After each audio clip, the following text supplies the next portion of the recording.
अस्सलाम वालेकुम respected students. Digital logic design के लेक्चर 14th में आज हम डिस्कस करेंगे universal gates, NAND and NOR implementation. NAND और नॉर गेट्स को यूनिवर्सल गेट्स भी कहा जाता है। अमूमन जो लॉजिक सर्किट्स की इम्प्लीमेंटेशन होती है तो उनमें जो एंड, आर और नॉट गेट्स हैं, इनकी बजाय एक सिंगल इक्विपमेंट या नैंड यूज किया जाता है या नॉर यूज किया जाता है।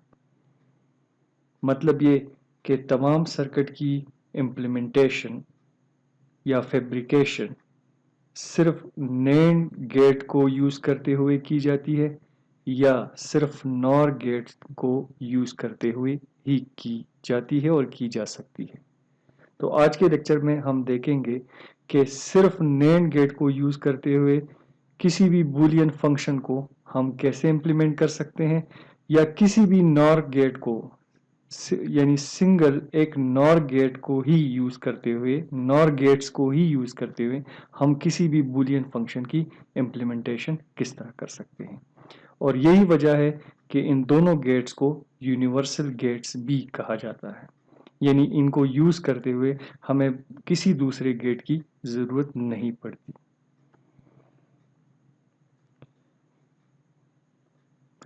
ये डायग्राम देख लीजिए बुक में फिगर्स 3.17। एंड गेट आपको पता है कि उसके लिए जो लॉजिक सिंबल यूज होता है वो इस तरह होता है, AND gate followed by a small circle. Small circle here is an indication that the AND gate is followed by an inverter, और इसी सिंबल को AND इन्वर्ट सिंबल भी कहा जाता है। लेकिन यहाँ ये बात भी है कि AND गेट, NAND गेट को हम इन्वर्ट आर सिंबल से भी रिप्रेजेंट कर सकते हैं। ये सिंपल एक डिमॉर्गन लॉ की एप्लीकेशन है। आप देख लें, ये जो एक्सप्रेशन है ये क्या है, एक्स वाई जेड इनपुट है इस गेट के लिए, ठीक है, और आपस में एंड किए गए हैं। तीनों जो लिटरल्स जो इनपुट्स हैं उनको एंड किया गया है और फिर इन्वर्ट किया गया है, और यही आपको इसी एक्सप्रेशन में नजर आ रहा है कि एक्स वाई जेड आपस में एंडेड है and then all of these are inverted, ठीक है। इसीलिए इसको एंड इन्वर्ट सिंबल के जरिए रिप्रेजेंट किया जा सकता है, यानी नैंड गेट, एक सिंगल नैंड गेट के जरिए जिसमें एंड इन्वर्ट सिंबल के जरिए रिप्रेजेंटेशन हुई है, उसके जरिए पूरा फंक्शन या पूरा जो इनपुट है हमने रिप्रेजेंट कर दिया। इसी तरह अगर आप इस एक्सप्रेशन को जरा गौर से देखें और हम ये इन्वर्ट सिंबल जो है यानी कंप्लीमेंट जो है ये अप्लाई कर ले इंडिविजुअल वेरिएबल्स पर और उनके ऑपरेटर्स पर, तो आपको ये एक्सप्रेशन हासिल होगा, ठीक है। X complement plus Y complement plus Z complement. यहां देख लीजिए X complement plus Y complement plus Z complement, ठीक है। अब यहां इस सिंबल की तरफ देख लीजिए, ये सिंबल क्या है, ये नैंड गेट का ही सिंबल है, लेकिन इसकी रिप्रेजेंटेशन हुई है इन्वर्ट आर सिंबल के जरिए। यहां देखें, आपको जैसे मैंने बताया कि जो स्मॉल सर्कल है ये रिप्रेजेंट कर रहा होता है नॉट गेट को, ठीक है। तो x जो है ये आर गेट को इनपुट होने से पहले इन्वर्ट कर दिया गया, इसी तरह y को भी और z को भी इन्वर्ट कर दिया जा रहा है आर गेट में इनपुट से पहले, ठीक है। तो ये क्या है, ये यही एक्सप्रेशन इंप्लीमेंट हो रहा है इसी सर्किट में, और ये बराबर है इस एक्सप्रेशन की, यानी X Y Z whole complement की, जो कि नॉट गेट का सिंबल है, ठीक है। तो इसका मतलब ये हुआ कि नैंड गेट को इन दोनों सिंबल्स की मदद से रिप्रेजेंट किया जा सकता है। इसी तरह नॉर गेट जो है, नॉर गेट को भी हम दो अल्टरनेटिव सिंबल्स के जरिए रिप्रेजेंट कर सकते हैं। एक इसका यूजुअल सिंबल है जो कि आर इनवर्ट सिंबल कहलाता है, N R gate followed by a small circle. और इसी तरह ये जो एक्सप्रेशन है जो इस सिंबल के लिए है, यानी तीनों इनपुट्स आर हुए हैं और उनके बाद जब ये आर गेट अप्लाई होता है, इन पे आर फंक्शन अप्लाई होता है, इसके बाद ये इन्वर्ट हुए हैं, फिर हमारे पास ये एक्सप्रेशन सामने आता है।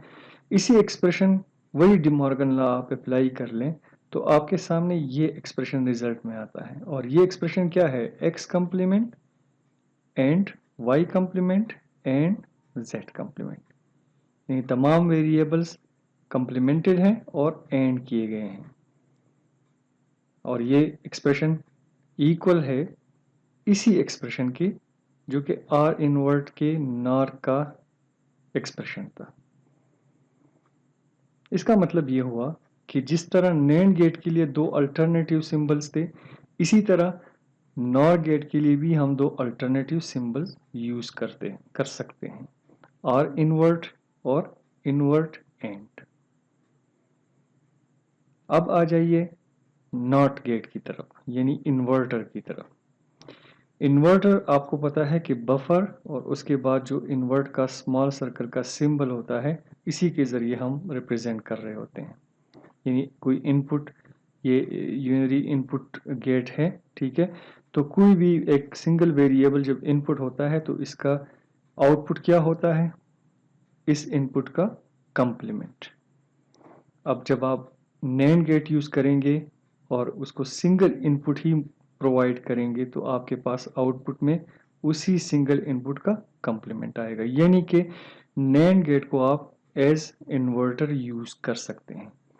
और यही सूरत हाल नॉर गेट के लिए भी है कि नॉर गेट को अगर आप कोई सिंगल इनपुट मुहैया करेंगे तो आपको उसी सिंगल इनपुट का कंप्लीमेंट प्रोवाइड करेगा एज ए रिजल्ट, ठीक है।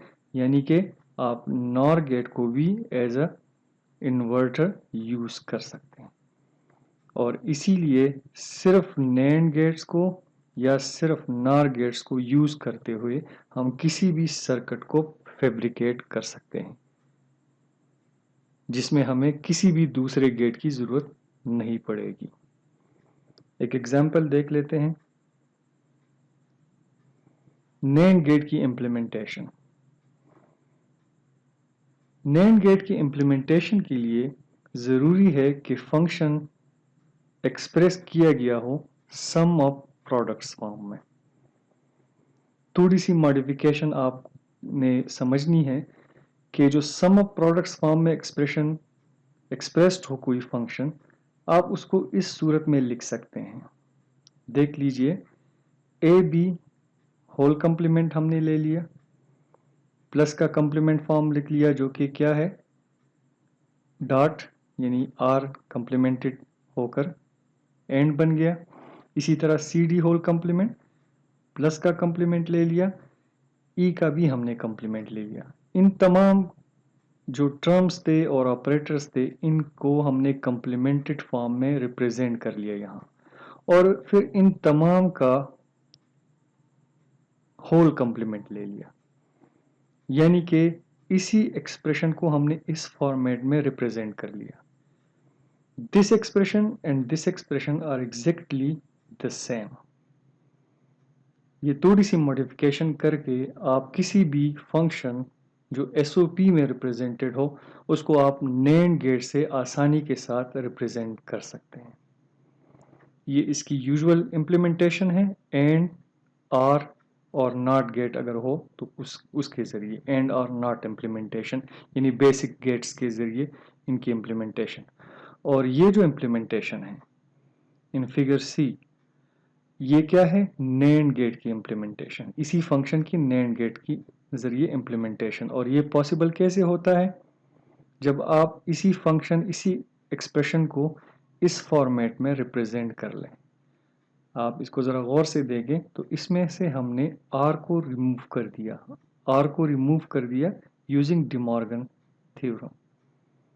अब देखें, ये है ए बी होल कंप्लीमेंट, यानी A and B invert, A and B invert. तो आप ए एंड बी इनवर्ट जो है ये क्या है? एंड इनवर्ट ही है ना, तो आप इसमें यहाँ नैंड गेट अप्लाई कर सकते हैं। इसी तरह इस टर्म के लिए भी आप एक नैंड गेट अप्लाई कर सकते हैं। और ई एक सिंगल इनपुट है। अभी पिछली स्लाइड में आपने देखा कि इसके लिए भी आप एक नैंड गेट जो है यूज़ कर सकते हैं, ताकि इसका जो कंप्लीमेंट है वो प्रोड्यूस कर सके यहाँ पर। अब ये जो तमाम 3 टर्म्स यहाँ हमारे सामने आएंगे as a result of these NAND gates, उनको आप दोबारा एक नैंड गेट में इनपुट कर दें। जैसे कि ये होल कंप्लीमेंट है और बीच में इनके क्या है, एंडिंग है ना, ठीक है, यानी एंड इनवर्ट। इसी सिंबल को यूज कर लें और ये आपके सामने जो सर्किट इंप्लीमेंट हो गया, ये देख लें, ये तमाम के तमाम नैंड गेट्स ही यूज हुए हैं, यानी कि फंक्शन को हमने नैंड गेट्स के जरिए इंप्लीमेंट कर दिया। इसी को कहते हैं NAND implementation of a Boolean function. और ये जो डायग्राम है, डायग्राम बी, यहाँ आप देख लें कि जो यूजुअल हमारे पास जो है, यहाँ ये जो सिंबल यूज हुआ है, एक तो 2 नैंड गेट्स यूज हुए हैं और यहाँ पर एक नैंड गेट का इन्वर्ट आर वाला सिंबल यूज हुआ है, जो कि पिछले स्लाइड में हमने देखा। ठीक है, ये दोनों इक्विवेलेंट सिंबल्स है, अल्टरनेटिव सिंबल्स है। आप ये भी यूज कर सकते हैं नैंड गेट के लिए और ये भी यूज कर सकते हैं। नॉर इम्प्लीमेंटेशन, नॉर इम्प्लीमेंटेशन के लिए याद रखिए कि the function should be expressed in product of sums form। जिस तरह नैंड इम्प्लीमेंटेशन के लिए नेसेसरी था कि फंक्शन एक्सप्रेस्ड हो SOP फॉर्मेट में, सम ऑफ प्रोडक्ट्स में, नॉर इम्प्लीमेंटेशन के लिए नेसेसरी कंडीशन ये है कि the function should be expressed in POS या प्रोडक्ट ऑफ सम्स फॉर्म। ये हमारे सामने फंक्शन है, ये एक्सप्रेस्ड है already in product of sums. ठीक है, अब वही बात यहाँ आपने थोड़ी सी मॉडिफिकेशन करनी है इस फंक्शन की। कैसे, आप इस पर डिमॉर्गन थ्योरम अप्लाई कर लें। इसके हर एक टर्म का, हर एक वेरिएबल का कंप्लीमेंट ले लें, हर एक टर्म का कंप्लीमेंट ले लें, हर एक ऑपरेटर का कंप्लीमेंट ले लें जो टर्म्स के बीच में हो, और फिर इनका होल कंप्लीमेंट ले लें। और आपको पता है कि दोनों एक्सप्रेशंस इक्वल ही होते हैं। इनको हम मॉडिफाई कर रहे होते हैं सिर्फ अपनी आसानी की खातिर, ताकि हम इनको नॉर के गेट के जरिए इम्प्लीमेंट कर सकें। ये क्या है, a प्लस बी, इनका आप होल कंप्लीमेंट ले लीजिए। ये डॉट है, इसका कंप्लीमेंट लेंगे तो प्लस आ जाएगा। इसी तरह c प्लस डी, इसका होल कंप्लीमेंट ले लीजिए, डॉट का कंप्लीमेंट लेंगे तो प्लस आएगा। e का कंप्लीमेंट ले लीजिए और फिर इन तमाम का कंप्लीमेंट ले लीजिए, यानी होल कंप्लीमेंट। ठीक है, तो ये बिल्कुल इसी एक्सप्रेशन के इक्वल है। ये वाला एक्सप्रेशन, ये एक्सप्रेशन इक्वल है। आप अगर मज़ीद अपने आप को मुतमईन करना चाहते हैं तो आप इस कंप्लीमेंट को अप्लाई कर लें on each individual term and the operator. ये बन जाएगा ई, ये बन जाएगा डॉट, देखते जाएं। ठीक है, ये कंप्लीमेंट ख़त्म हो जाएगा, ये डॉट बन जाएगा। ठीक है, और ये कंप्लीमेंट भी ख़त्म हो जाएगा, यानी ये एक्सप्रेशन हमारे सामने वापस आ रहा है। अब ये जो फॉर्मेट है इसी फंक्शन को रिप्रेजेंट करने का, ये बिल्कुल क्या है, ए और बी इन्वर्ट। तो आप ए और बी इन्वर्ट को के सिंबल को यूज करते हुए इस टर्म को इंप्लीमेंट कर दें। इसी तरह ये सी प्लस डी इन्वर्ट है, सी और D invert, so OR invert वाला सिंबल यूज करते हुए इसको इंप्लीमेंट कर दें। और इसी तरह ये जो सिंगल इनपुट है, इसके लिए भी एक आर इन्वर्ट वाला यानी नॉर का गेट यूज कर लें। इसी तरह ये वाला जो है होल कंप्लीमेंट, यहाँ देखें आप इंडिविजुअल सिंबल्स जो टर्म्स है इनके बीच में क्या है, आर है। ये भी क्या है, आर इन्वर्ट ही है, यानी नॉर गेट के जरिए इंप्लीमेंट हो सकता है।